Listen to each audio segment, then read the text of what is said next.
성경 강론 7권입니다. 3350페이지에 보시면 욥의 답변과 견해가 나옵니다. 그 빌닷의 얘기에 대해서 욥이 길게 신관, 지혜론, 자기의 어떤 사실 관련된 얘기, 그리고 지금 당하고 있는 엄청난 고난, 그리고 이제까지 살면서 친구들이 모함했던 사실들을 전부 다 말하는 거. 그러니까 머리와 입술과 생각과 기억과 모든 걸 하나님께서 주관해 가시는 거죠.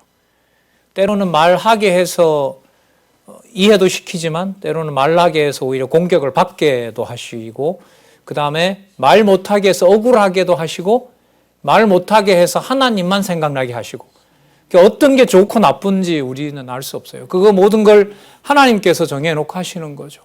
어떨 때는 짧은 한숨만 쉬게 하고, 어떨 때는 길게 입술을 열어서 부딪히게 해서 하나님을 소개하기도 하고, 어떨 때는 말 못해서 속이 터지게도 하고, 어떨 때는 말 못하게 해서 하나님께서 하신 일만 기억나게 하고, 그러니까 말하느냐 말하지 않느냐, 이것도 두 가지 잣대로는 안 되는 거예요.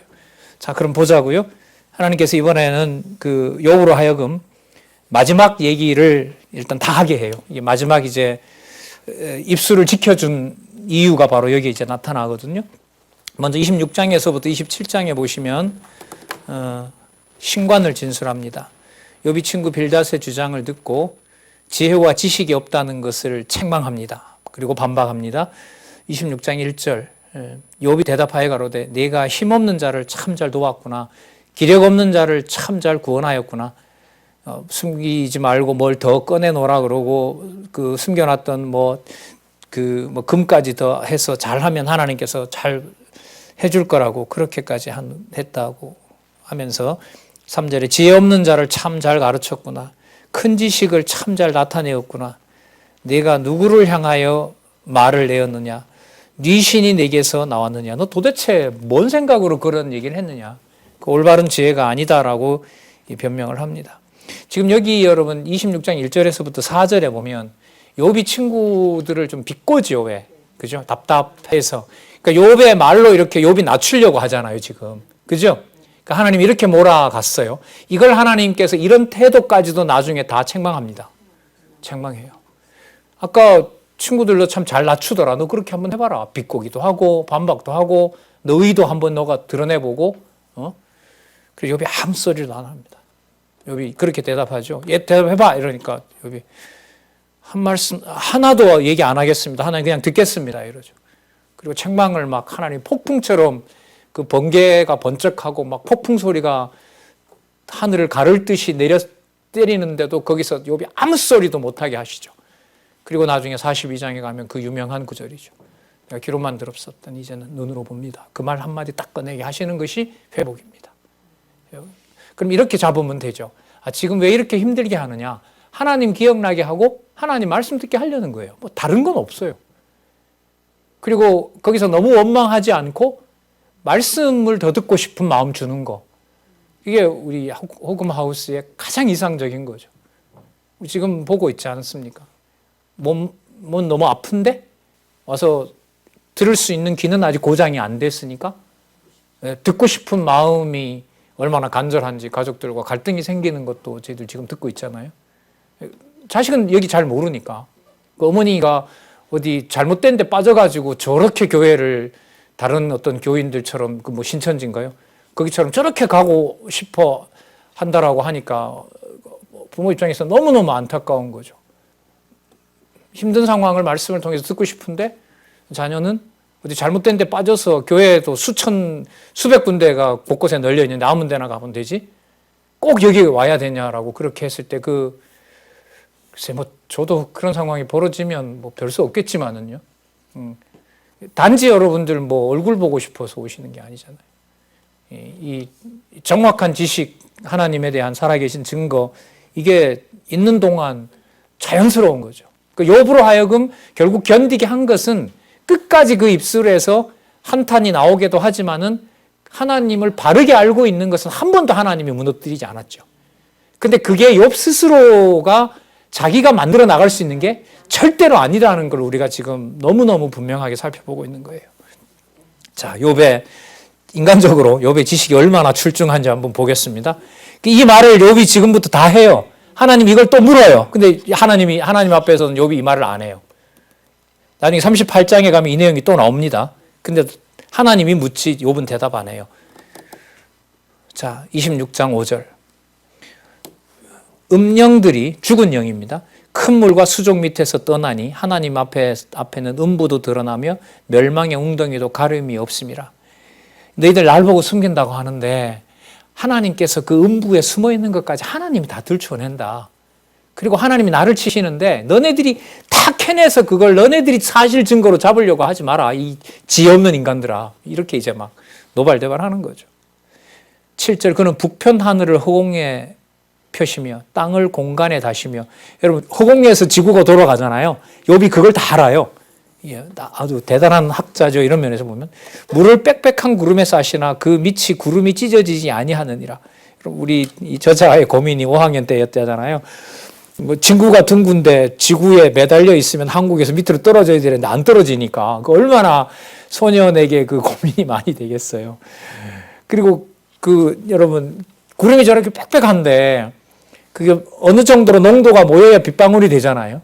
그죠? 그 빗방울이 돼서 땅으로 떨어지느냐 하늘에 매달려 있느냐 그걸 누가 주관한다는 거예요? 하나님이 주관한다는 거예요. 욥의 지식을. 이걸 지금 수천 년 전에 이런 것까지 다 지금 고백하도록 합니다. 인간적으로 보면 참 지식도 출중하죠. 9절 그는 자기의 보좌 앞을 가리우시고 자기 구름으로 그 위에 펴시며 수면의 경계를 그으셨으되 빛과 어두움의 지경까지 한정을 세우셨느니라. 여름 되면 왜 그때 해가 뜨고 겨울 되면 왜 그때 해가 지지요? 왜 파도가 곳까지 몰려올까요?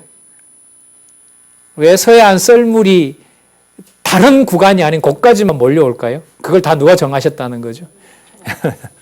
10절 수면의 경계를 그으셨다 그러잖아요. 수면이 왜 거기까지냐?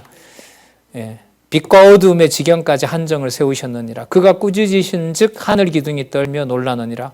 그는 권능으로 바다를 흉용케 하고 지혜로 라합을 쳐서 파하시며. 여러분 라합은요 그 거짓 세력이라고 보면 되고요. 바다와 관계해서는 애굽을 생각하시면 돼요. 그러니까 악한 세력인 거죠. 그러니까 악한 세력도 누가 쥐고 주관하신다? 하나님께서. 그의 권능으로 바다를 흉용케 하고 지혜로 라합을 쳐서 파하시며 그 신으로 하늘을 단장하시고 날랜 뱀을 찌르시나니 이런 것은 그의 행사의 시작점이요 우리가 그에게 대하여 들은 것도 심히 미세한 소리뿐이라.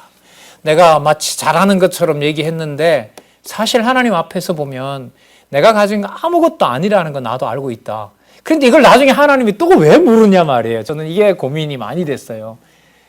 하나님이 이걸 물어요. 야, 너 그 빛과 어두움 뭐 이런 거 다 왜 그렇게 하는 줄 알아? 이렇게 물으면 도비역이 지금 대답하고 있잖아요. 하나님 제가 이미 다 얘기했잖아요. 저 그거 알고 있어요. 근데 그 말을 못하게 해요. 그래 너 그거 안다면 왜 그렇게 날 보고 원망하냐? 말한 것처럼 너가 한번 해보지? 그렇게 다르게 말하면 말한 것이 욥에게 믿어지는 것은 욥이 하는 것이 아니라는 걸 드러내는 겁니다. 그래서 말씀 운동이 좋아요. 기접이 좋습니다. 마음껏 배워도 그 배운 것을 교만하지 않고 하나님 앞에서 낮출 수 있다는 것을 성경에서 밝혀주기 때문에 뭐 인간이니까 넘어지겠죠. 이런 자유로운 것이 진리였구나. 그냥 마음껏 탐구하면서도 하나님에 대한 경외와 하나님에 대한 지식을 하나님께서 걸러내신다는 거죠. 이게 얼마나 자유로워요. 예. 교만하면 치실 거고요. 그렇다고 해서 부족하다고 해서 그것이 내가 뭘 덜했기 때문에 부족한 것도 아니고요. 14절 이런 것은 그 행사의 시작점이요 우리가 그에 대하여 들은 것도 심히 세미한 소리뿐이라. 그 능력에 우레야 누가 능히 측량하랴. 측량할 수 있다 없다? 절대로 측량할 수 없다. 나 그 정도 알고 있다. 근데 왜 너희들은 다 나한테 뭔가를 끌어내려고 그렇게 사실을 밝히려고 하느냐. 세상 법정에서 왜 형님하고 앉아가지고 가족들끼리 우리 법정에서 만납시다 이러면 뭐 하자는 거죠? 끝까지 가자는 거 아니에요? 끝장나는 거 아니에요? 똑같은 심리인 거예요. 욥의 친구, 세상 지식이라는 게 여러분들 뭐냐면 끝판을 보는 거죠. 지금 코로나19도 그렇고 지금 뭐 신약 개발과 관련된 얼마나 많은 그 투자들을 하고 있어요. 해서 그 원인을 밝히면 그걸 치료할 수 있는 약을 개발하는 거. 똑같죠. 친구들도 사람인 욥에게서 그 원인을 찾아내려고 하는 겁니다. 이게 세상의 학문이거든요.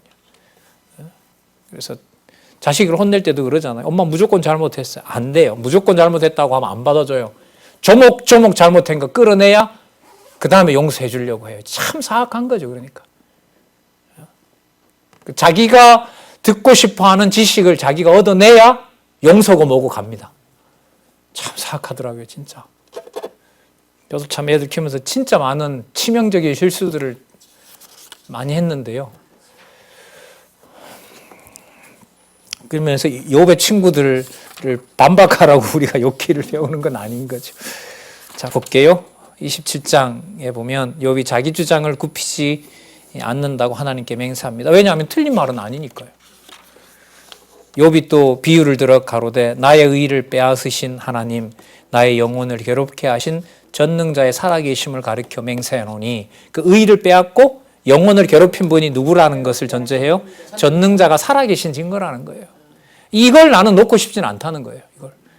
그리고 그분이 창세전에 정해놨고 그 일을 섭리하신 거고, 내가 어렸을 때 기억 못하던 것도 들추어서 칠 수 있는 분이고, 오히려 태어날 때부터 악한 자의 자식이었는데 죽을 때도 한순간 편안하게 어떤 고통 없이도 데려갈 수 있는 분이 그분이 하나님이고, 모든 것을 정한 뜻대로 하시는 하나님.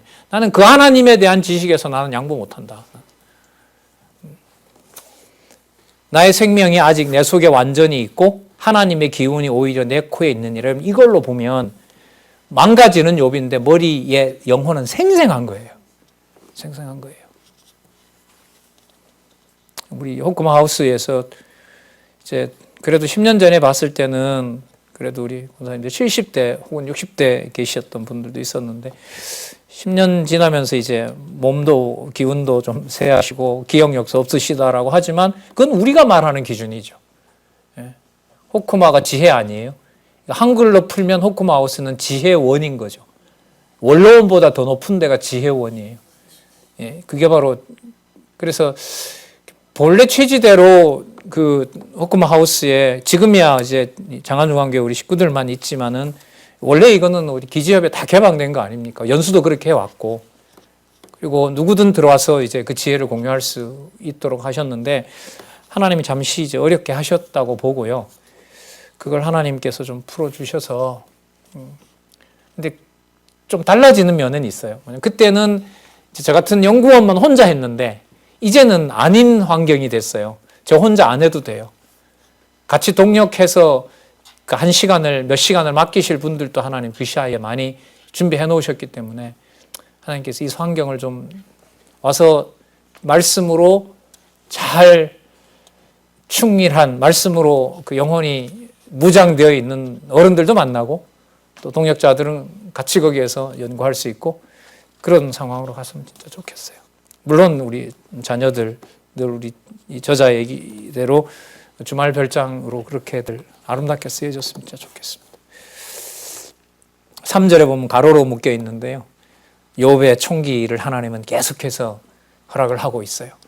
자, 4절에 보면 결코 내 입술이 불의를 말하지 아니하며 내 혀가 괴율을 바라지 아니하리라. 그러니까 친구들이 말하는 것은 불의인 거고요. 괴율인 거예요.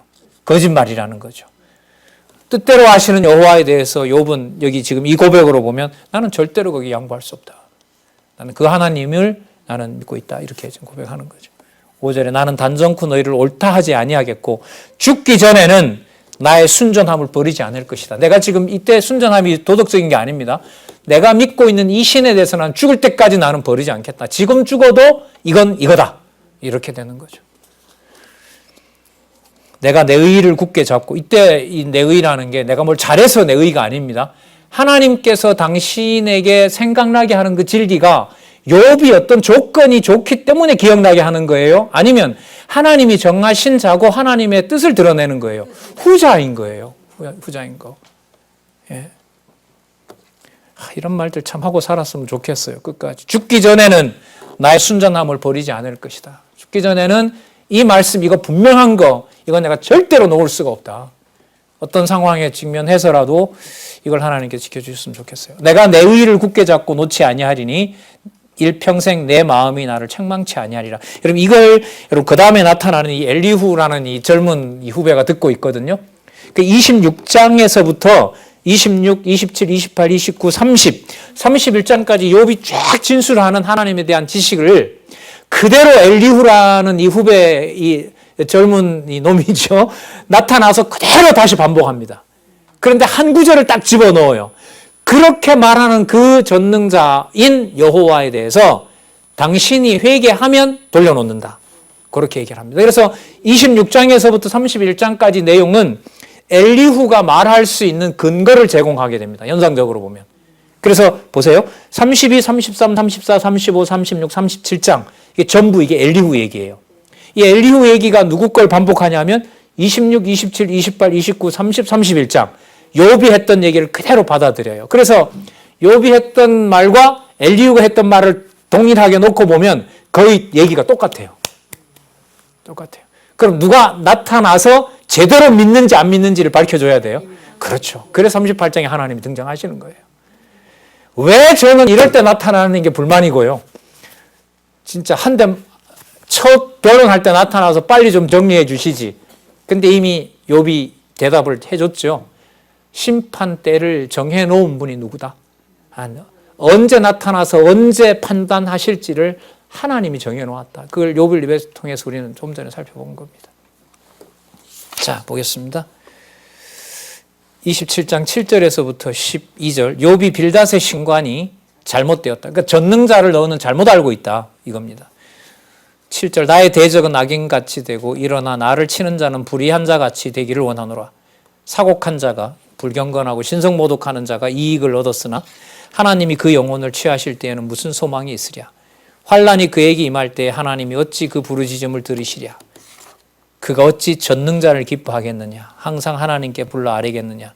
하나님의 하시는 일을 내가 너희에게 가르칠 것이요 전능자의 뜻을 내가 숨기지 아니하리라. 지금 내가 말하는 거 내가 행위로 의로운 것이 아니라 하나님이 내 입술에 담아준 그 하나님에 대해서.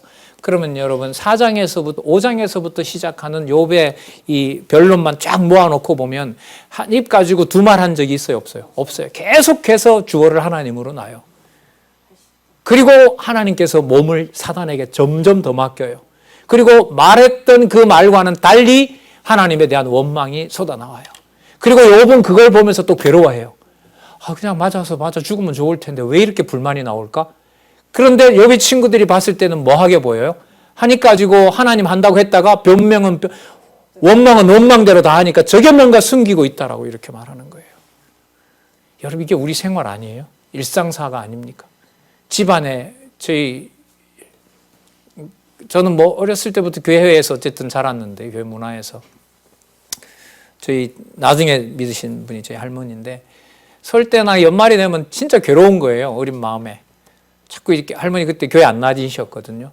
그 집에 또 뭐 안 좋은 일이 생기고 이러면은 뭐 삼촌이나 또 일가에서 안 좋은 일이 생기면 또 어디 물으러 가고. 그러니까 이 식사 자리가 되면요. 겨울에 가끔 저희 아버지는 이때 그때 안수 집사셨는데 가끔 이 식탁에서 다투세요. 그 아버지 입장에서는 그렇게 하는 어머니가 못마땅하고 어머니는 자식들 걱정 때문에 뭘 좀 본다는 사람들 있잖아요. 거기 가서 묻고. 그럴 때 저는 상처 아닌 상처를 많이 받았어요. 근데 나중에 어느 때 되니까 그 보름날에 물 떠놓고 빌더 하던 것을 없애시더라고요. 할머니 왜 안 해요? 했더니까 내 이제 교회 간다. 이러면서 교회 가시더라고요. 진짜 기뻤죠. 그날 식구들이 대단히 기뻤던 것 같아요. 그날은. 뭐 어쩔 수 없죠. 하나님께서 쳐버리면 사람이 풀어나갈 수 있는 걸 사람이 찾을 수밖에 없어요. 우리도 다 그렇게 하잖아요. 하면서 욥도 하면서 전능자를 주관하고 원망은 원망대로 하지만 하나님께서 다시 누가 하시는 일로 돌려놓아요. 하나님이 하시는 일로 다시 또 회복시켜준단 말이죠. 보겠습니다. 욥에게 이 긴 내용을 하나님께서 기회를 주신 건 진짜 어마어마한 은혜인 거예요. 이건. 이 12절에 너희가 다 이것을 보았거늘 어찌하여 아주 허탄한 사람이 되었는고. 13절 악인이 하나님께 얻을 분깃 강포자가 전능자에게 받을 산업이 이것이라. 그 자손이 번성하여도 칼을 위하며. 그러니까 일시적으로 뭐 한다는 거예요? 번성한다는 거예요. 그럼 하나님이 뭐 한다? 칼을 준비하고 있다. 심판하신다 하나님께서. 그러니까 이런 거죠. 너희들이 걱정 안 해도 내가 악을 행하면 누가 알아서 한다. 하나님이 벌을 한다. 왜 그런데 너네들은 내 문제를 너네들이 캐내려고 하느냐. 그럼 이렇게 보면은 하나님 앞에서 자기에게 주신 일만 꿋꿋하게 해나간다는 게 전능자를 인정하는 것하고 직결되는 문제죠. 부모에 된 입장에서, 선배의 입장에서 뭔가를 간섭하는 거 하고요. 하나님께서 주신 일을 서로 동력하는 것의 선이 상당히 어렵다, 불가능합니다. 알기가, 교회에서. 그래서 이 교회라는 데가 참 인간적으로는 힘들어요. 힘들고 함부로 말할 수도 편한 것은 맞는데 함부로 말할 수는 없고. 이런 말씀을 보면 볼수록 이게 생각을 세상에다 맞추지 않다 보니까 그게 늘 갈등으로 남는 거예요. 근데 이게 나쁜 게 아닙니다. 하나님께서 당신 뜻대로 한다는 것을 욥에게 깨닫게 하는 과정이니까요. 돌아오는 것은 말씀으로 돌려놓으셨으면 좋겠어요. 근데 우리 한 주도 거르지 않고 계속 말씀 볼 수 있는 여건이 된 게 너무 감사한 거죠. 15절 그 남은 자는 연병으로 묻히리니 그의 과부들이 울지 못해. 울을 여가도 안 준다는 거예요. 하나님께서 치실 때는. 비록 그가 은을 티끌같이 쌓았고 의복을 진흙같이 예비할지라도 그 예비하는 것을 의인이 입을 것이요 그 은은 무죄자가 나눌 것이며 지은 집은 좀에 집 같고 상직군 파수꾼이겠죠. 파수꾼이 초막 지키는 것과 같아. 아무리 자기가 잘 관리하려고 해도 안 된다. 부자로 누우나 그 조상에게는 돌아가지 못하고 눈을 뜬 즉 없어지리라. 두려움이 물같이 그를 따라 미칠 것이요 폭풍이 밤에 그를 빼앗아갈 것이며 동풍이 그를 날려보내며 그 처소에서 몰아내리라. 하나님이 그를 아끼지 아니하시고 쏘시나니. 그거 벌받아서 되는 것이 아니라 하나님이 그렇게 하시는 거다. 욥의 얘기는. 그가 그 손에서 피하려 하여도 못할 것이요 사람들이 박장하고 비소하고 조롱한다는 거죠. 그 처소에서 몰아내리라. 그것도 하나님께서 그렇게 하시는 일이다.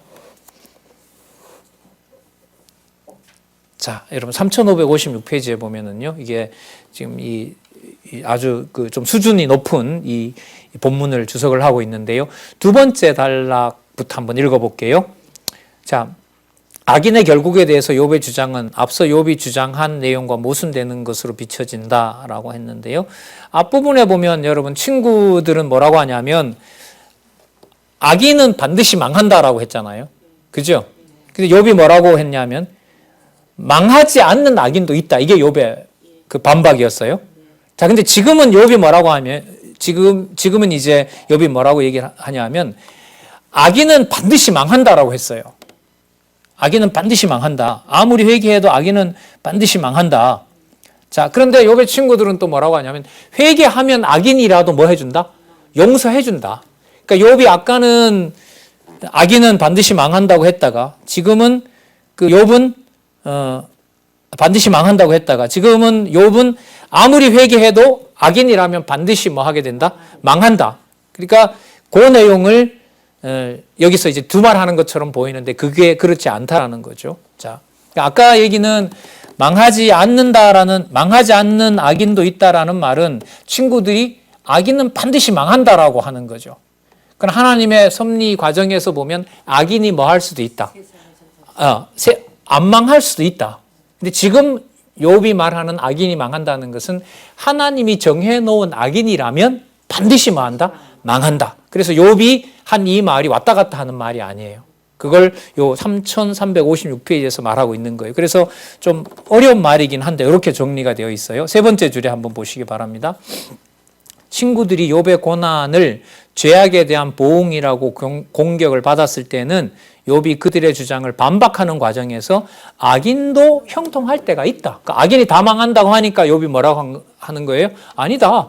악인이 형통할 때도 있다. 이렇게 말한 거고요. 그 다음 두 번째, 친구들이 욥에게 죄에서 돌이키면 하나님께서 회복해 준다는 주장을 할 때에는 욥은 그들의 주장을 반박하는 과정에서 악인은 하나님의 작정하신 뜻에 따라 악인이라면 흥하는 과정이 있더라도 반드시 뭐 하게 된다? 망한다.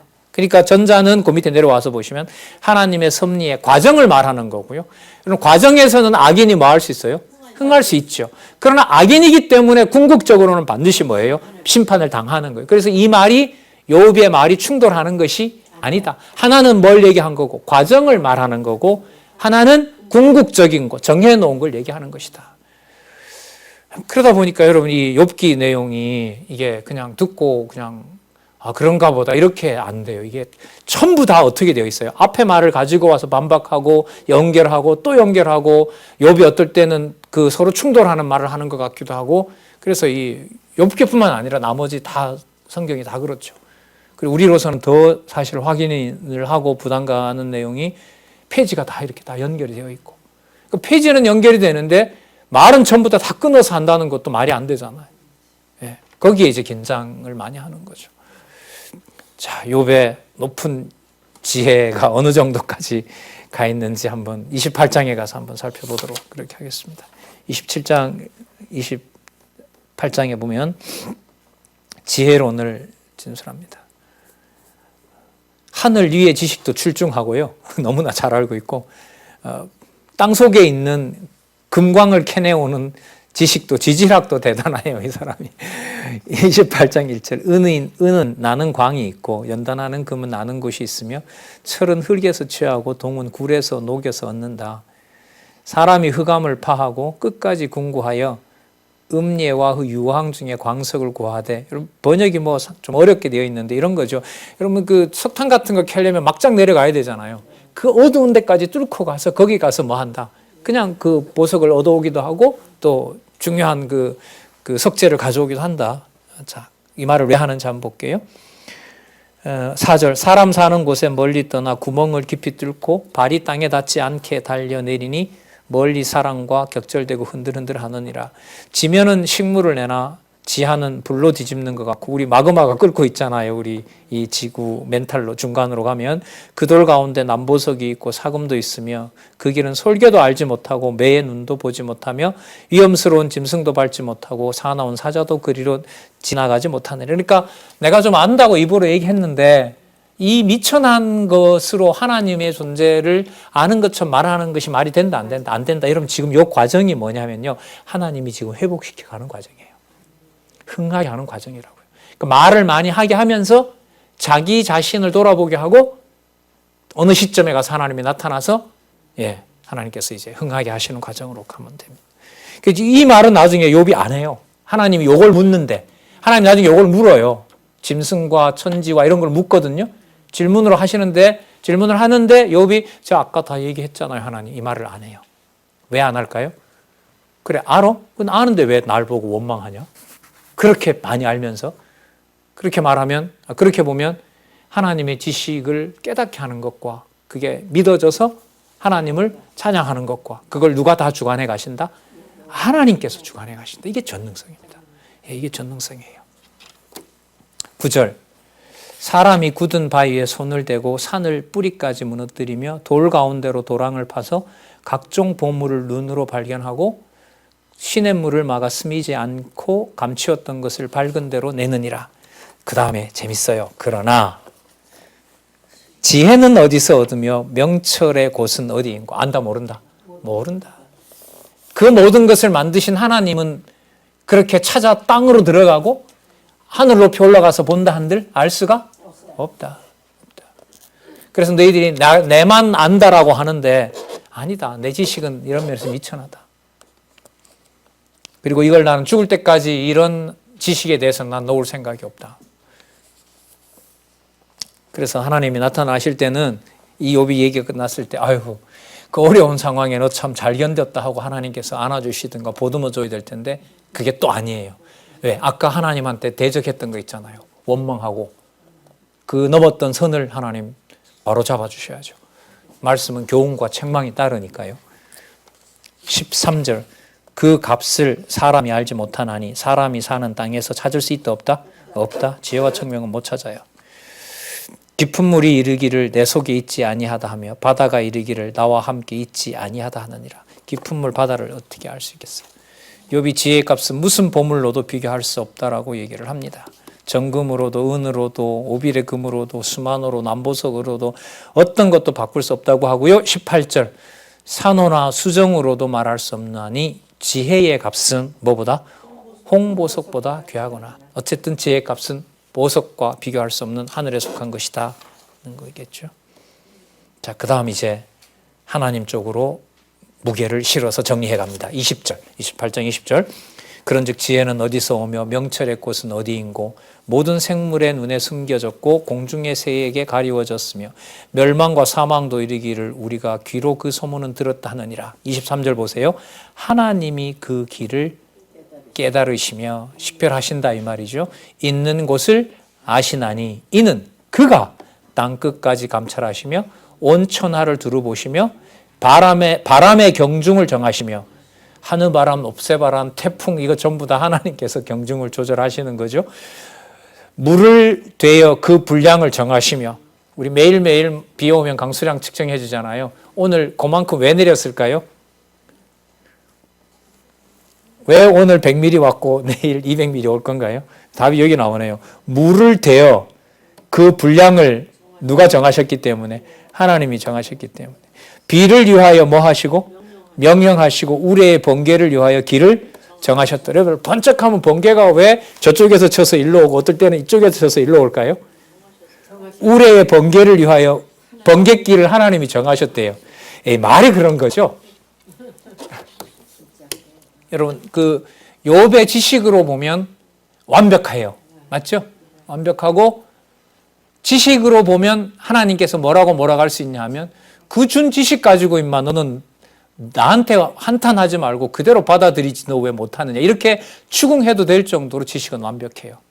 그러나 그것이 하나님의 뜻을 그대로 실천하고 행하는 것하고는 거리가 하늘과 땅처럼 먼 거예요. 그럼 그것까지도 누가 관리해 주신다는 걸까요? 그렇죠. 38장에 나타나신 하나님께서 욥을 책망한다는 말은 그 지식을 아는 만큼 관리를 인간이 한다 못한다. 그러니까 그걸 누가 한다?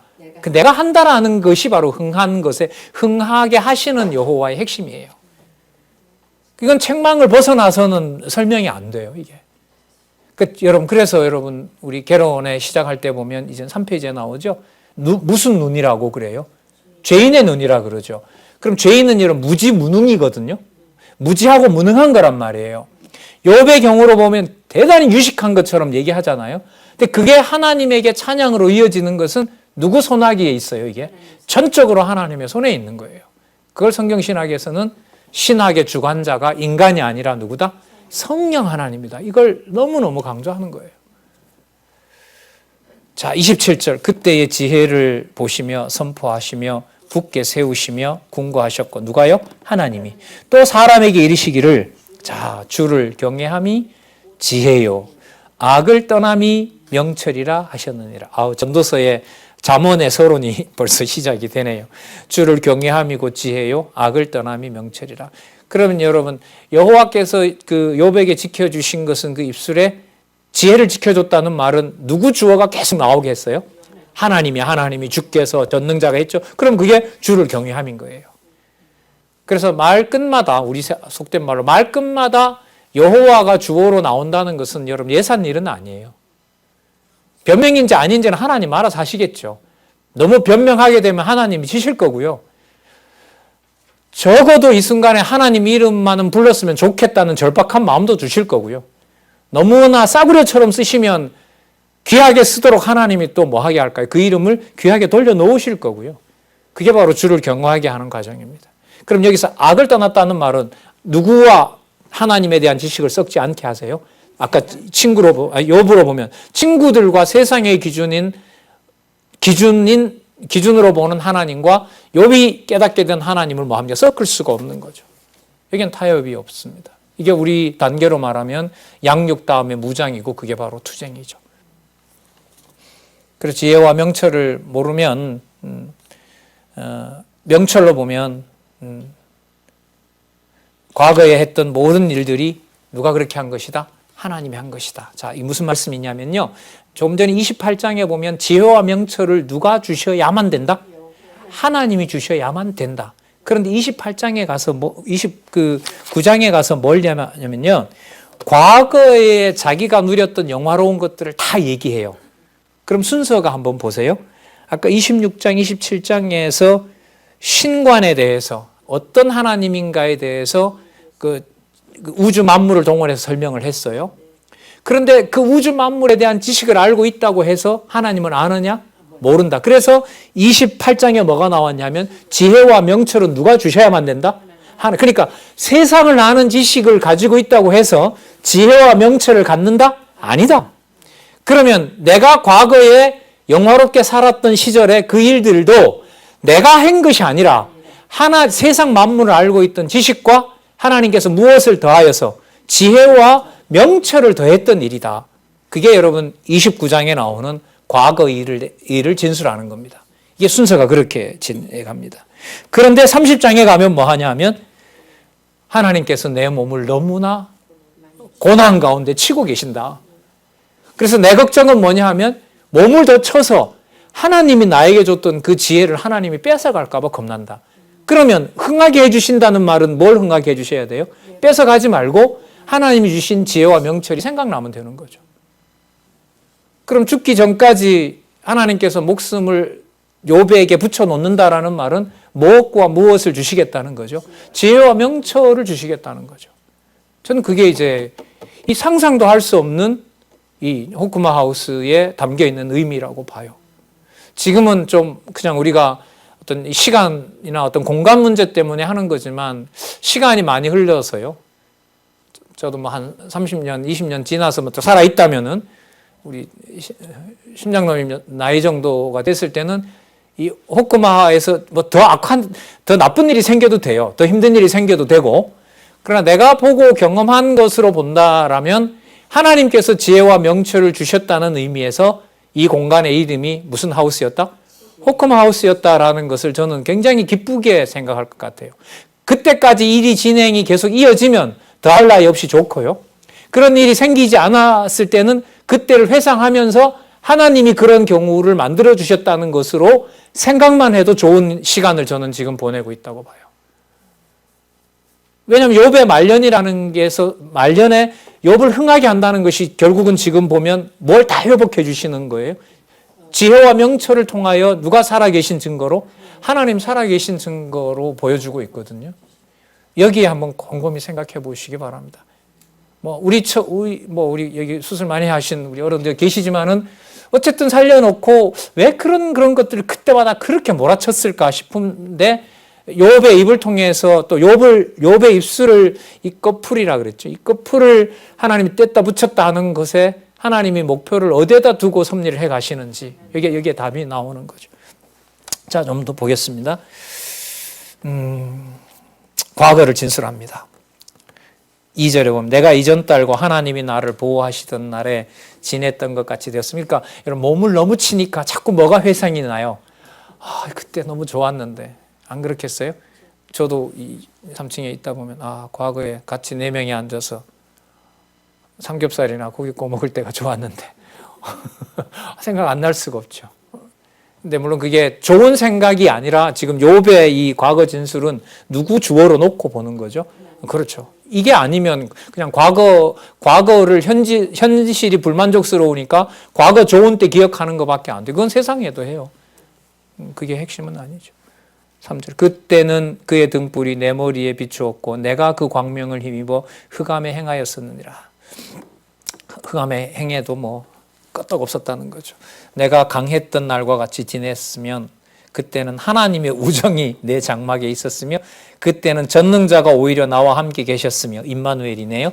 나의 자녀들이 나를 둘러 있었으며 버터가 내 발자취를 씻기며 반석이 나를 위하여 기름 시내를 흘러내었으며 그때는 내가 나가서 성문에 이르기도 하며 내 자리를 거리에 베풀기도 하였느니라. 8절 그리운 거죠. 나를 보고 소년들은 숨으며 노인들은 일어나서 서며 방백들은 말을 참고 손으로 입을 가리우며 귀인들은 소리를 그만이 그 혀가 입천장에 붙었느니라. 욥 등장했다 하면 동네가 전부 조용한 거예요. 사람들이 입을 가려요. 스타가 나타난 거죠. 10대 아이돌이 나타나면 애들이 막 난리를 치고 막 이렇게 하잖아요. 너무 상상하지도 못했던 사람이 나타나면 너무 이게 좋아서 그런 인물이었다는 거예요. 귀가 들은즉 나를 위하여 축복하고 눈이 본즉 나를 위하여 증가하였었나니 이는 내가 부르짖는 빈민과 도와줄 자 없는 고아를 건졌음이라. 망하게 된 자도 나를 위하여 복을 빌었으며. 재밌어요, 이 내용이. 내가 하나님한테 벌을 받아 죽으면서도요, 욥을 만났잖아요. 그럼 뭐예요? 욥 본 걸로 행복하다고 죽어가는 거예요. 이 정도로 하나님이 보실 때 엄청 높여놓은 사람이에요. 여러분, 모세도 이 정도 급은 아니었잖아요. 그죠? 40년 동안 얼마나 골치 아팠어요. 대적하고 뭐하고 형제들도 아론도 형도 말 안 듣고 말이죠. 망하게 된 자도 나를 위하여 복을 빌어요. 감방에 끌려가는 주제에 당신이야말로 너무너무 위대한 분이다. 당신 보고 내가 감방으로 가서 내가 기분이 좋다라고 할 정도로 욥을 엄청 올려놓은 거예요. 과부의 마음이 나로 인하여 기뻐 노래하였었느니라. 내가 의로 옷을 삼아 입었으며 나의 공의는 도포와 면류관 같았었느니라. 나는 소경의 눈도 되고 절뚝발이의 발도 되고 빈궁한 자의 아비도 되며 생소한 자의 일을 사실하여 주며 낯선 사람의 일도. 그러니까 이방인이 와서 억울한 경우가 당했는데 욥이 가서 변론 다 해줘요. 그리고 외인이나 누구에게나 뭐한 자예요? 알고 있는 지식이나 하나님 보실 때 완벽하게 만들어 놨다는 거죠. 자, 지금 서서히 알아가게 되는 건 뭐예요? 그 일을 누가 하신 일이었다? 그렇죠. 그게 바로 지혜와 명철을 깨닫게 하는 지금 과정이라고 보시면 됩니다. 18절 볼게요. 내가 스스로 말하기를 나는 내 보금자리에서 선종하리라. 그 선종이라는 말이 이게 가톨릭 용어인데요. 이 번역은 좀 마음에 안 들어요. 이런 거예요. 내가 스스로 내 마음에 가지고 있는 것은 나는 지금 그런 내 보금자리에서, 그러니까 그렇게 하나님이 하셨다는 그 자리에서 나는 죽어가고 싶다. 선종이라는 게 죽는다 이 말이거든요. 그러니까 내가 여기에서 이 보금자리 이 상태로 그런 하나님을 기억하면서 이런 거죠. 그때 그렇게 행복할 때 죽었더라면 네. 행복하게 죽는 것과 하나님이 보실 때 지혜와 명철이 하나님에게 있는 것을 몸은 죽여가지만 영혼은 살려놓는 것으로 볼 때 하나님의 목적은 후자인 거죠. 안 그러면 대답이 안 나오죠. 인류 역사에 악이 왜 발생했을까? 이거는 철학자들과 신학자들이 풀 수가 없어요. 예. 어떻게 설명할 거예요? 그러다 보니 누구에게서 왔다라고 얘기를 하고 또 벗어나고 싶은 사람들은 자연적으로 생겨나는 일이다 이렇게 말하고 누구도 아무도 책임지지 않으려고 하는 거니까요. 그래서 답이 안 나오는 거죠. 20절에 내 영광은 내게 새로워지고 내 활은 내 손에서 날로 강하여지느니라 하였었노라. 과거죠. 무리는 내 말을 들으며 나의 가르치기를 잠잠히 기다리다가 내가 말한 후에 그들이 말을 내지 못하였나니. 가르치는 게 너무 완벽하니까. 친구들처럼 이렇게 버르장머리 없이 달려드는 게 아니라 뭐 그때는 여러분 친구들도 들었겠죠. 쫙 욥이 얘기를 하면 아무도 질문도 없고 뭐도 없고 그냥 듣는 것으로 좋은 거죠. 그리스도께서 진리 전하시는 경우로 보면 돼요. 이 내용은. 그러니까 하늘에 속한 지혜로 쭉 풀어줄 때 이러한 말씀을 어떤 권세로 가르치느냐. 이게 바로 그리스도께서 가르치는 진리로 보시면 됩니다. 나의 말이 그들에게 뭐 같이 되었다? 22절 끝에 보세요. 나의 말이 그들에게 뭐가 같았대요? 이슬같이 됨이니라.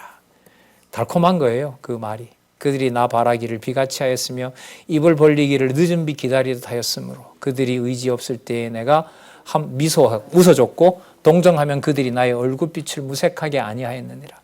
내가 그들의 길을 택하고 으뜸으로 앉았었나니 왕이 군중의 거함도 같았고 왜곡하는 자를 위로하는 사람도 같으니 위로자이었다가 왕이었다가 아이부터 어른이들까지 전부 다 나타나면 손에다 입을 요 봤다 이렇게 되는 거죠. 요 봤다.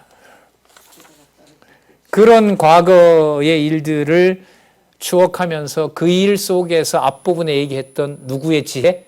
누가 주신 지혜와 명철? 하나님의 지혜와 하나님이 주셨던 지혜와 명철이 딱 생각이 나요. 근데 마음으로 믿어지고 안 믿어지고는 좀 더 기다려야 돼요. 엘리후가 등장해야 되고요. 하나님께서 폭풍처럼 또 한 번 또 교육을 하셔야 돼요. 그리고 아무 소리 안 하고 하나님 그냥 말씀하십시오. 이제 듣겠습니다. 그리고 귀로만 들었는데 눈으로 봅니다. 그리고 친구들 용서해주고 그들에게 다시 욥만한 자가 없다는 것을 알려주시면서 하나님 지식의 전능성이 얼마나 중요한 것인가 욥기가 끝나게 됩니다. 그 욥기를 여러분 바탕으로 해서 시편으로 들어가야 됩니다. 시편 1편 1절을 읽으면서 욥기 1장에서부터 40장을 딱 떼버리고 시작하시면 안 돼요. 예, 지금 이 화해 강좌 우리 인터넷으로밖에 이렇게 못하지만은 어쨌든 지금 이 흐름은 구약 끝날 때까지 이 연결성은 계속 이어가야 될 것 같습니다. 이어가야죠. 여러분 이 교재를 교재대로 소개하는 것이 이제 제일 중요한 목적이니까요. 거기에 맞춰서 저는 또 준비하고 공부하고 이렇게 할 겁니다. 자, 욥의 고난이 30장부터 시작이 되는데요. 우리 한 5분 정도 남았는데 조금 일찍 마치도록 하겠습니다. 자, 그 좋은 시절을 생각을 하도록 하신 하나님께서 자, 욥에게 자기 고난에 대해서 비참하게 만드신 여호와를 생각하게 합니다. 그러니까 뭐까지 높이시는 분도 누구처럼 높이는 분도 하나님이시고 아까 읽었잖아요. 제일 마지막에 아까 25절 그렇죠. 왕처럼 높이시는 분도 하나님이시고 집에 있는 종들한테 무시당할 정도까지 낮추는 분도 하나님이시고 그걸 당신이 정하신 대로 하시는 뜻대로 하시는 분이 바로 전능하신 여호와시고 이렇게 정리가 됩니다. 예, 수고들 하셨습니다. 기도하겠습니다. 하나님 아버지 감사합니다. 진리의 말씀 하나님 혼자 전하게 하셔도 감사할 텐데 하나님 이런 호쿠마 하우스에서 건강한 주에 우리 선배들 만나게 하시고 함께 볼 수 있는 또 소규모지만 그렇게 만날 수 있게 해주셔서 감사합니다. 그리고 방송으로 함께하는 주의 귀한 동역자 또 지체들이 있습니다. 가정교회도 있습니다. 세계 곳곳에서 우리나라에 들어오지 못하고 하나님 아직도 떨어져 있는 회의에 지체가 있을 수도 있습니다. 중국에 있을 수도 있고 하나님 미국에 있을 수도 있고 남미에 있을 수도 있습니다. 아니면 하나님 여러 가지 질병으로 힘들어하고 있는 지체도 있다고 알고 있습니다. 하나님 지혜와 명철을 허락해 주시옵소서. 진리의 말씀으로 영원히 소생하며 하나님 정하신 뜻만을 바라보는 귀한 지체들 될 수 있도록 성령께서 우리를 주관해 주시고 또한 붙잡아 주시기를 간절히 소원합니다. 예수님의 이름으로 기도드렸습니다. 아멘.